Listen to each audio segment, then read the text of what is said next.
ہندوستان کے یہ سارے لوگ ایک پلیٹ فارم پر آ جائیں گے اور جو ان کا منشا ہے وہ اس میں کامیاب نہیں ہوں گے.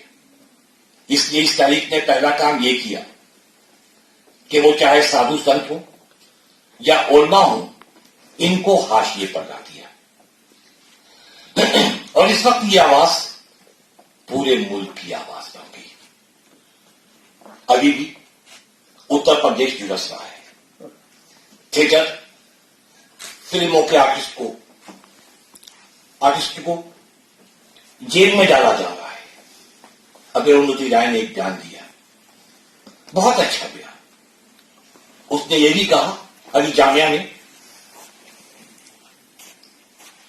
کہ اس بہانے اتر پردیش میں جس طرح سے مسلمانوں کو پاکستان اور قبرستان بھیجنے کی تیاری ہو رہی ہے اس کو ہم لوگ مل کر ناکام بنا دیں گے. خوشی اس بات کی ہے کہ ایک غلط تاریخ لکھنے کی تیاری نے آزادی کے 72 برسوں کے بعد ہندو اور مسلمانوں کو ایک صف میں لا کھڑا کیا. یہ ہم نے نہیں سوچا تھا. صحیح بات. یہ مودی نے نہیں سوچا تھا, یہ کسی نے نہیں سوچا تھا. یہ جنگ اب نئی شکل اختیار کر چکی ہے. اس لیے آج کا جو پروگرام ہے اس میں ہم لوگ شامل ہوئے ہیں احتجاج کے لیے. یہ جو احتجاج ہو رہا ہے یہ جمہوریت کے تحفظ کے لیے ہو رہا ہے, یہ ملک کی سلامتی کے لیے ہو رہا ہے اور اس احتجاج کو جاری رکھنا چاہیے. یہ اس ناول کا پیغام بھی ہے کہ ہمیں اس ملک کے لیے اجنبی نہیں بنایا جائے. آپ کیا مانتے ہیں؟ پھر تو آپ حکومت سے ہٹ جائیے. اگر ہم شہری ہیں ہی نہیں تو آپ کو ووٹ کس نے دیا؟ کیسے حکومت بنا لی آپ نے؟